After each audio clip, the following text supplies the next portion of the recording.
राम और श्याम दो भाई थे। दोनों एक ही विद्यालय में पढ़ा करते थे और यहाँ तक कि एक ही कक्षा में राम पढ़ने में होनहार था, वहीं उसका भाई श्याम पढ़ने से बचता था और ना पढ़ने की ढेरों बहाने ढूंढता था। राम के दोस्त पढ़ने वाले थे और श्याम के दोस्त ना पढ़ने वाले थे। राम अपने भाई श्याम को उन दोस्तों से बचने के लिए कहा करता, मगर श्याम उसे डांट देता और कहता, अपने काम से काम रखा करो। श्याम के दोस्त घर से स्कूल के लिए निकलते और रास्ते में कहीं और चले जाते थे। कभी पार्क में बैठते और कभी जाकर कहीं खाना पीना करते और कभी घूमने निकल जाते। श्याम भी उनकी संगत में आ गया और वह धीरे धीरे स्कूल जाने से बचता रहा। श्याम भी उन दोस्तों के साथ बाहर में खाना पीना और घूमा करता। राम उसके इस प्रकार की धोखाधड़ी से बहुत चिंतित था। श्याम से परीक्षा में फेल होने की भी बात कही, मगर श्याम ने नहीं माना। एक दिन की बात है, श्याम स्कूल जा रहा था। उसके दोस्त मिल गए और उन्होंने कहा, आज स्कूल नहीं जाना है। हम सभी अपने दोस्त हरि का जन्म दिवस मनाएंगे और बाहर खाना पीना करेंगे और खूब मज़े करेंगे।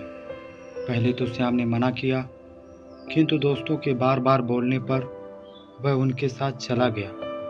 श्याम और उसके मित्रों ने खूब पार्टी करी और उस दिन स्कूल नहीं गए। इस प्रकार का काम वह और उसके दोस्त निरंतर करते रहते। परीक्षा हुई जिसमें श्याम और उसके दोस्त सफल नहीं हो पाए, वह फेल हो गए। राम ने इस बार भी और बार की तरह प्रथम स्थान प्राप्त किया।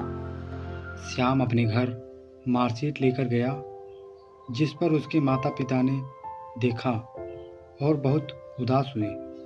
उन्हें उदासी हुई कि एक मेरा बेटा इतना अच्छा पढ़ने में है और दूसरा इतना नालायक।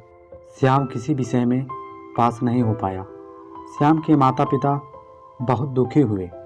उन्होंने किसी से कुछ नहीं कहा, मगर अंदर ही अंदर बहुत दुखी होते रहे। उन्होंने सोचा कि अब मैं दूसरे लोगों को क्या बताऊंगा कि मेरा बेटा एक भी विषय में पास नहीं हो पाया।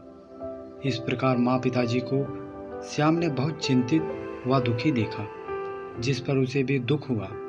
श्याम ने अपने माँ बाप को भरोसा दिलाया कि मैं अगली परीक्षा में सफल होकर दिखाऊंगा। श्याम ने अपने उन सब दोस्तों को छोड़ दिया जिन्होंने उसकी सफलता में उसका मार्ग रोका था। उन सभी छल और कपट वाले दोस्तों को छोड़कर अपनी पढ़ाई में ध्यान लगाया। नतीजा यह हुआ कि साल भर की मेहनत से वह परीक्षा में सफल ही नहीं, अपितु विद्यालय में सर्वोच्च स्थान प्राप्त किया। इस पर उसके माता पिता बहुत खुश हुए और अपने पुत्र श्याम को गले से लगाया और उन्हें शाबाशी दी। श्याम को पता चल गया था कि जैसी संगत मिलेगी वैसा ही परिणाम मिलेगा।